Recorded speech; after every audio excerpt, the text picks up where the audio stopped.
Hey everybody, Zachary Jeans here. Let's keep walking through the Bible. So today is day 124. Oh, that's good coffee. And we are in the Gospel of John. We're in chapter 18, and we are going to be looking at Jesus' arrest and his pseudo trial before the Jewish leadership of the faith there, and also get ready to see him go before Pilate. So we've gone through this section now. This is our fourth time, obviously, because this is fourth gospel. But I don't want you to close your ears or close your eyes to what's going on here. And I don't want to close my ears or close my eyes to what's going on here just because I've seen it before. So let's ask God to open up our eyes and open up our ears. Lord, I love you. God, even though the world is stormy and there's so many pressures going left and right and up and down and all around, your word is a rock. You are a calm in the midst of a storm, any storm. You are peace where there's agitation and chaos, Lord. And Lord, your word is truth. God, please sanctify us. Make us more like you in truth, Lord. And please open up my eyes and open up my ears and my heart, everything, my mind, to understand you, to know you in this passage, and to help make you known. God, we need you. God, we need you. God, please keep these in the world, but not of the world. And God, please protect them from Satan. Protect me from the enemy. And we ask that in your holy name, Jesus. Amen. All right. So, chapter 18 of John. I do appreciate those of you who have subscribed over there on YouTube. I may be moving onto Rumble too as well. I have a channel over there, and it's really friendly to content creators. And I've been there since they opened it up. I've just kind of watched the platform mature. Rumble, it's like YouTube. But there's a lot more room for freedom of speech. I know that eventually this teaching the Bible on YouTube, these channels, mine's not very big at all. Like, there's like 32 people or 33 or something like that subscribing. But on Rumble, they'll never shut me down for teaching the Bible. But YouTube, if there are passages that they decide they don't like, my videos could get flagged, and then my channel, even though I'm not monetizing it, it can be demonetized, so that there can never be any sort of relationship there. But yeah, I don't know. I'm just mulling it over. Just pray that I'd have discernment. Appreciate it. But I really do like Rumble, and I do watch a number of people over there, and it's pretty cool. So anyway, thank you for subscribing. Thank you for supporting. Thank you for hitting the like and all that. It matters. It tells the computer, this is okay. This is good. So, chapter 18, verse 1. When Jesus had spoken these words, that's the whole big conversation with his dad, right? He went out with his disciples across the Kidron Valley, where there was a garden, which he and his disciples entered. Now Judas, who betrayed him, also knew the place, for Jesus often met there with his disciples. So Judas, having procured a band of soldiers and some officers from the chief priests and the Pharisees, went there with lanterns and torches and weapons. He got a crew together and he went to go do the dark deed. The very thing which just earlier Jesus had looked over to him and said, do what you're going to go do quickly, And then Judas was entered literally by Satan. And he went and gathered a crew and he went to go arrest Jesus. And, I've often wondered, so our perception of Judas through sermons, is it who is like a disaffected loser kind of guy that, wanted bigger things for this ministry and felt betrayed by Jesus maybe, and that Jesus wasn't living up to what he thought he should be. And he's just like this guy who gives Jesus up for 30 pieces of silver, and that's not very much money really. And like our perception in the church is just, we diminish him, right? Because of what he did to the Lord.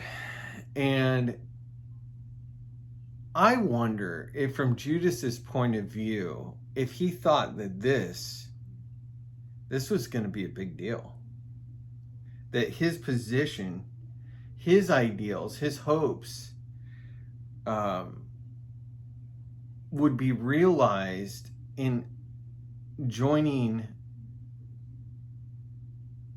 up with the religious leadership of the time, and perhaps others who agreed with Judas were probably the ones that joined in the crowd and yelled out, "Crucify him, crucify him," right? So think of Judas maybe as a leader who felt betrayed by Jesus and felt like maybe he was going to be in more of a position to do something in the world.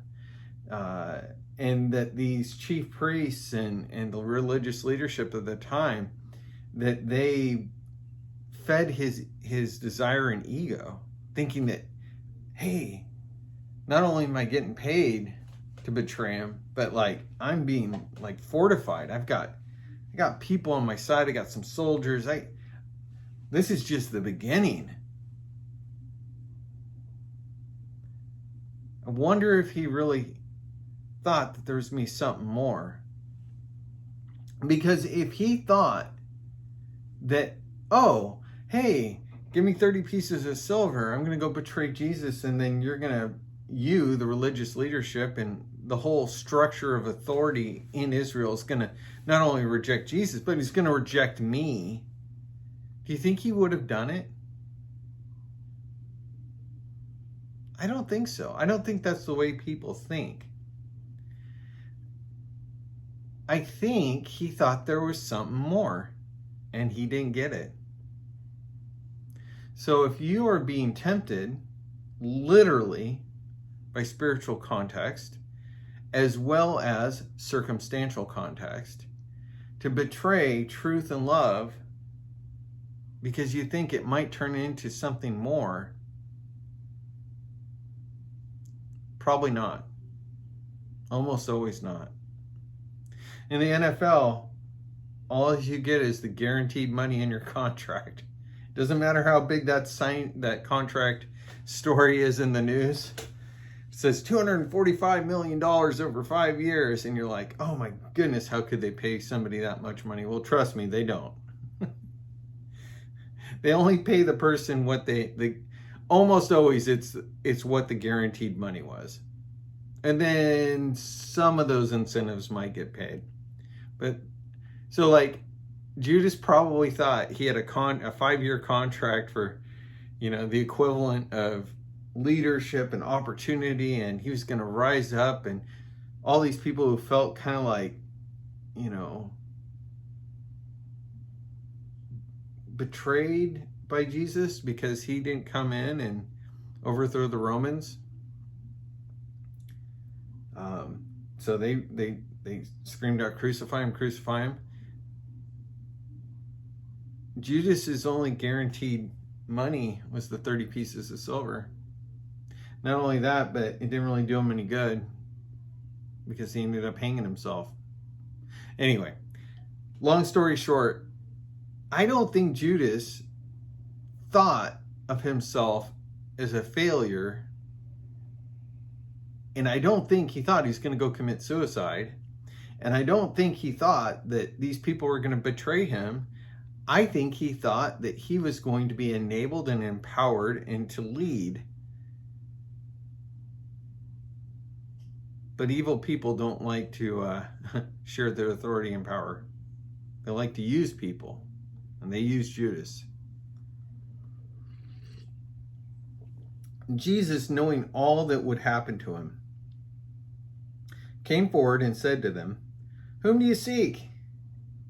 When they answered him, "Jesus of Nazareth," Jesus said to them, "I am he." Judas, who betrayed him, was standing with them. Jesus said to them, "I am he," and they drew back, and they fell to the ground. So he asked them again, "Whom do you seek?" And they said, "Jesus of Nazareth." Jesus answered, "I told you that I am he. So if you seek me, let these men go." I think they thought that Jesus was going to pull on Elijah and call down fire. Like, I think that they were like, holy crap, this guy fed 5,000 people. He's been pretty cool and nice thus far, but we know the prophets of the past and the angels, the stories, and if he can feed the 5,000 and walk on water and do all this stuff and raise people from the dead, he can surely call down all hell fire. Well, not hellfire, it'd be heaven fire on them, right? So Simon Peter, having a sword, drew it, and he struck the high priest's servant and cut off his right ear. And the servant's name was Malchus. So Jesus said to Peter, "Put your sword into its sheath. Shall I not drink the cup that the Father has given me?" Man, it's hard to explain when we have to walk a road that doesn't make sense to other people. Logically speaking, like it made sense to Judas to betray Jesus, like for his ideas about the world and how everything should be and how it was going, and it wasn't going that way. So he was like, "I'm going to make it better. I'm going to do the thing that I think we should do." And he betrays Jesus. And then Peter decides that he's going to take the swords, which the Lord said, "Hey, take a tunic and a money belt and make sure you got some swords with you and defend yourself and all that." And so lo and behold, here's a moment. And so Peter draws his sword and strikes, and Jesus is like, And it's got to be just as baffling to Peter, right? All this whole time, Peter's been like baffled because in his well-meaning heart, with all of his faith and belief and trust in Jesus, he thinks it should go a certain way, and it's not going that way. So if God is doing something in this world and making a hard road for you or for me or for a community or whatever, it's not that evil's not at work and good shouldn't fight against it and all this stuff. All those parts and pieces should work as they do, but just remember that God might be doing a bigger thing there. And in this case, Jesus is like, slow your roll. Pull up. Easy, tiger. Right? And he heals. Obviously, we know from the other Gospels, he heals the servant. So the band of soldiers and their captain and the officers of the Jews arrested Jesus and bound him. First, they led him to Annas, for he was the father-in-law of Caiaphas, who was high priest that year. It was Caiaphas who had advised the Jews that it would be expedient that the one man should die for the people. And again, to that point about Judas and Peter thinking they're doing the thing that they think they should do, Caiaphas too, in his position of high priest, was saying what he thought should be said. But in all three cases, all of them meant their works for one thing or another, right? But God meant it for his purpose, right? God can work in and through and does everything for his glory.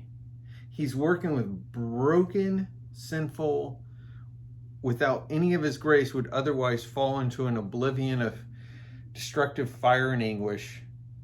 But God is upholding the universe and using it and tweaking and moving in and through it motivations of evil people and well-meaning people and everybody to accomplish that purpose. Simon Peter followed Jesus, and so did another disciple. Since that disciple was known to the high priest, he entered with Jesus into the court of the high priest. But Peter stood outside the door. So the other disciple who was known to the high priest went out and spoke to the servant girl who kept watch at the door and brought Peter in. The servant girl at the door said to Peter, "You are not one of this man's disciples, are you?"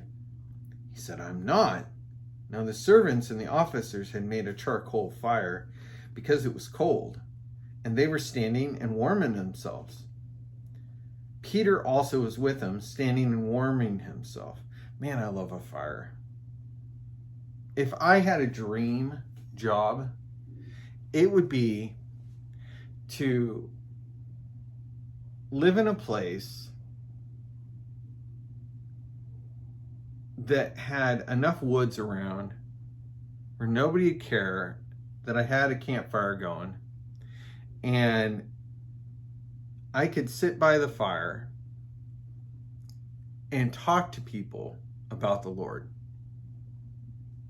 I would love to sit around a fire and teach the Bible and generally help people take steps forward. That's my dream job. And maybe someday in heaven I will get there. Maybe here on earth, who knows? But don't you just love a fire? And Peter and all of them loved a fire because guess what? Fire's great when it's cold. So the high priest then questioned Jesus about his disciples and his teaching. Jesus answered him, "I've spoken openly to the world. I've always taught in the synagogue and in the temple where all the Jews come together. I've said nothing in secret. Why do you ask me? Ask those who have heard me what I said to them. They know what I said." When he had said these things, one of the officers standing by struck Jesus with his hand, saying, "Is that how you answer the high priest?" Jesus answered him, "If what I said is wrong, bear witness about the wrong. But if what I said is right, why do you strike me?" Annas sent him bound to Caiaphas, the high priest. Now, the details we get here about that night and that trial are fascinating because none of the other gospels really record this nuance that he went to Caiaphas' father first, Annas, who himself, I believe, high priest before. Talk about, and that they knew him, this disciple. Most people believe it's John, right? Could have been someone else, but because of all these details, we assume it's John. He was there, so he's able to write this stuff down. And it's also interesting that he is making it known, Peter, although the leader of the early church, there were other leaders, and they had their own authority, right? And John had his own authority that God gave him, his own intimate relationship with God. And And it's important to note that Peter didn't just rule the roost in the early church. There were other leaders that shared that authority. So, Peter, John writes, denied Jesus. He's going to deny him, and then obviously rooster's going to crow. But he shares how Peter wasn't even going to be allowed in unless this disciple, unnamed disciple, wink, wink, nod, nod, John, put in a word to allow him in. And it's also interesting that John wasn't afraid to be identified with Jesus, even in his trial. He wasn't, when he heard that Jesus said that, Father, I've kept them, and none of them will be lost except for the son, perdition, the one that would, betray him, Judas, John believed him. And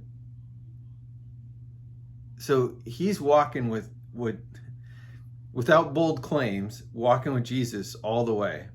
And as we know, all the way to the cross.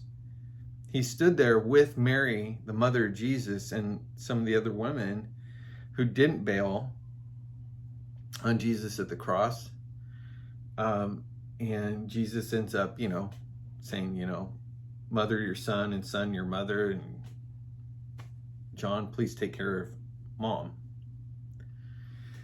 So, isn't it interesting? John isn't, and the other thing is, John wrote this gospel after all the other gospels. And probably,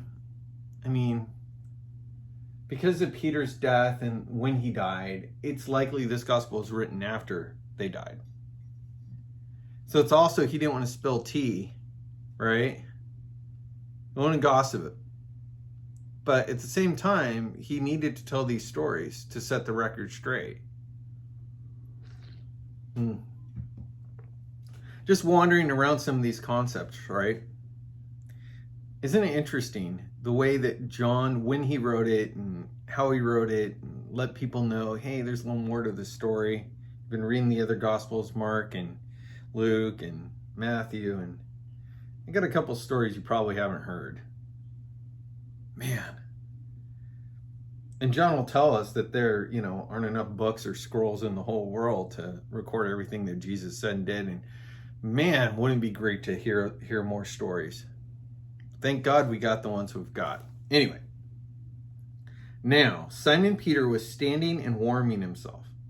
So they said to him, you are also not one of his disciples, are you? And he denied it, and he said, I'm not. One of the servants of the high priest, a relative of the man whose ear Peter had cut off, asked, did I not see you in the garden with him? Peter again denied it, and at once a rooster crowed. Gutting. Totally gutting.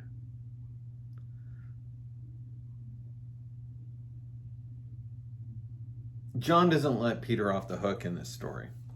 It's funny, that story had been told multiple times, obviously in the Gospels, and and then word of mouth about it.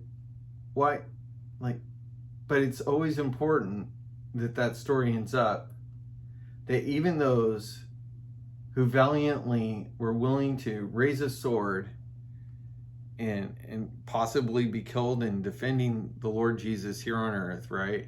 The most valiant effort and heartfelt effort, the one whom Jesus said, on this rock I'll build my church, right?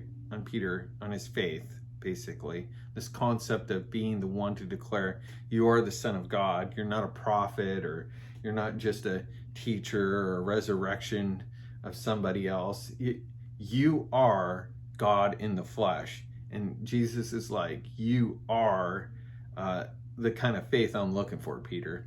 And then shortly thereafter, Peter's like, Lord, all this funny talk about you going and dying, may it never be. And then Jesus is like, get behind me, Satan. All these times, right, where bold declaration of faith and I love you, Lord. And then, some trial or tribulation. See, tribulation, there's another Christianese word, outside of the Bible. When do you ever hear the word tribulation? Probably the closest thing is a tributary. How a river breaks up down towards the end where it gets close to a body of water. But that's about the closest framing of a word I can get to tribulation. We don't use the word tribulation. A bunch of trouble, right? So whenever a bunch of trouble comes, all of a sudden Peter, wants to express what he's feeling passionately in his heart. He's not doing it in accordance with what the Lord's been telling him.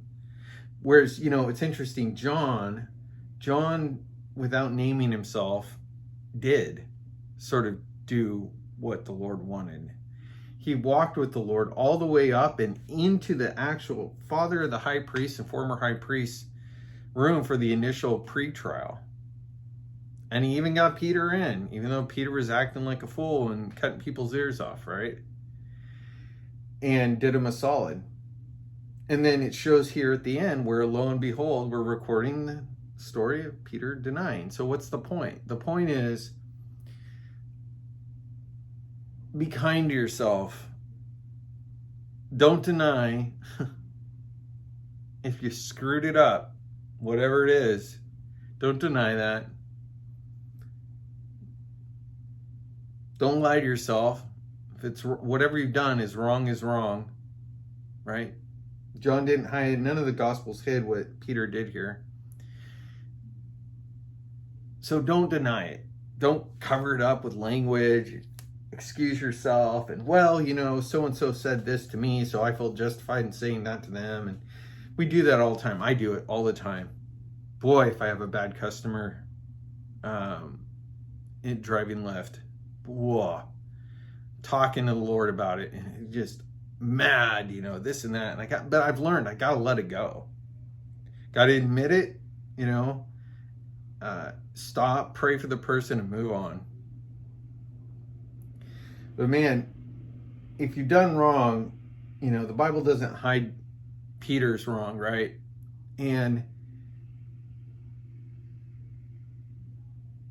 But at the same time, we also get a picture of what it means to, trust the Lord in what he said and walk forward. I'll close with this, on this point about how all the Gospels seem to show the faults of people. And in particular, here we are back at Peter. If the Bible, one of the things which authenticates the veracity of the Bible, or lends itself to be trusted, is it doesn't fancify or whitewash. It doesn't cover for the authors or the main people involved. The letters and the stories here in the Gospels and throughout all the writings continuously share the wrongs that people did, and they're not always redeemed by doing right. There's not always a redemption arc in every single story in the Bible. Even in particular, even though so I'll give you an example of Peter real quick and we'll close. So remember when Peter told the Lord, hey, you're washing my feet, you shall not do that. And he said, well, if I don't do it, you don't have any part with me, Peter. He's like, oh, well, in that case, wash my head, my hands, my feet, everything, right? You're like, no. Once you're clean, all you need is your feet washed. So we have kind of a redemption there.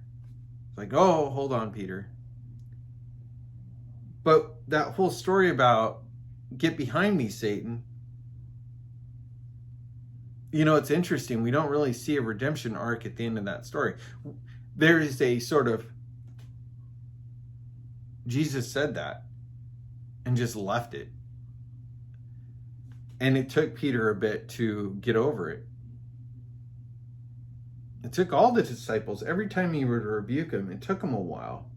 So there's not always like oh, there, it's okay, it's all right.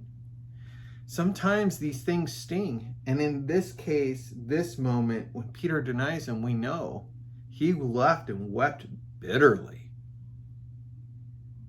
He was gutted.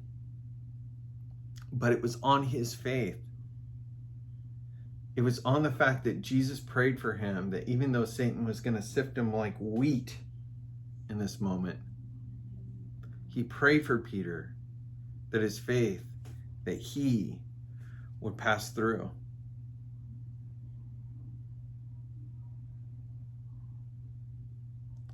So, if you're denying Jesus in your life, in your heart, fess up. Get right. And he loves you. He loves you. He loves Peter, and he loves John. So, until next time, keep walking. God bless you. Bye-bye.